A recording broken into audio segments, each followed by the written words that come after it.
छठ पूजा का तीसरा और चौथा दिन, संध्या अर्घ्य और उषा अर्घ्य की संपूर्ण कथा। तीसरा दिन, संध्या अर्घ्य, डूबते सूर्य को अर्घ्य। क्या होता है इस दिन? छठ पूजा का तीसरा दिन सबसे महत्वपूर्ण माना जाता है। इसे संध्या अर्घ्य कहते हैं। इस दिन व्रती महिलाएं और पुरुष भी पूरे दिन निर्जला व्रत रखकर शाम को डूबते सूर्यदेव को अर्घ्य देती हैं। पूजा विधि: व्रती नए कपड़े पहनकर नदी, तालाब या घाट पर जाते हैं। बांस की टोकरी में ठेकुआ, फल, गन्ना, नारियल आदि रखते हैं। पानी में खड़े होकर सूर्यदेव को दूध और जल से अर्घ्य दिया जाता है। छठी मैया के गीत गाए जाते हैं और दीप जलाए जाते हैं। महत्व और विश्वास: डूबते सूर्य को अर्घ्य देना सिखाता है कि जीवन में हर स्थिति, उदय और अस्त का सम्मान करना चाहिए। मान्यता है कि इससे रोग, कष्ट और दुख दूर होते हैं। ये दिन श्रद्धा, संयम और त्याग का प्रतीक है। उत्तराखंड उषा अर्घ्य का उत्तम समय या विशेषता: चौथा दिन, उषा अर्घ्य, उगते सूर्य को अर्घ्य। क्या होता है इस दिन?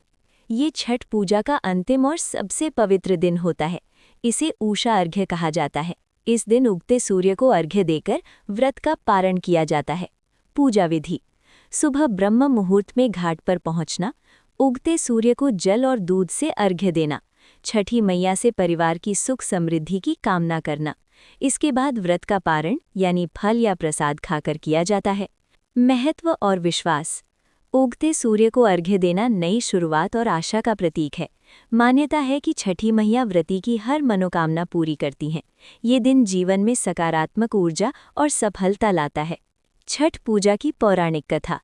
कब शुरू हुई छठ पूजा? छठ पूजा की परंपरा बहुत प्राचीन है, जो रामायण और महाभारत काल से जुड़ी मानी जाती है।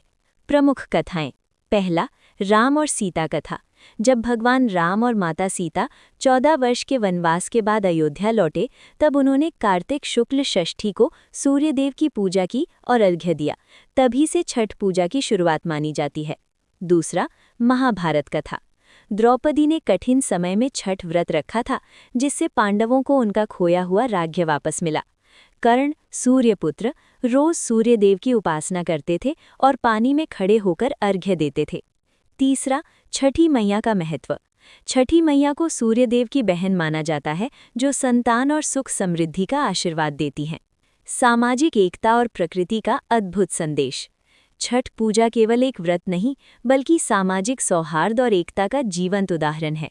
इस पावन व्रत में ना कोई ऊंचा, ना कोई नीचा, ना कोई जाति भेद होता है।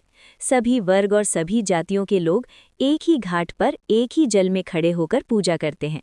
ये पर्व हमें छुआछूत जैसी बुराइयों को दूर करने का प्रेरणादायक संदेश देता है। ये व्रत पूर्ण रूप से प्रकृति को समर्पित है। पूजा में उपयोग होने वाले सभी फल, फूल और प्रसाद पूर्णतः प्राकृतिक होते हैं। नदी, तालाब, सूर्य और धरती के बीच ये पर्व हमें प्रकृति के और करीब लाता है। ये हमें महसूस कराता है कि मनुष्य और प्रकृति का गहरा संबंध ही जीवन का आधार है। भावपूर्ण समापन। छठ पूजा केवल एक व्रत नहीं, बल्कि आस्था, विश्वास, समानता और प्रकृति प्रेम का अद्भुत संगम है।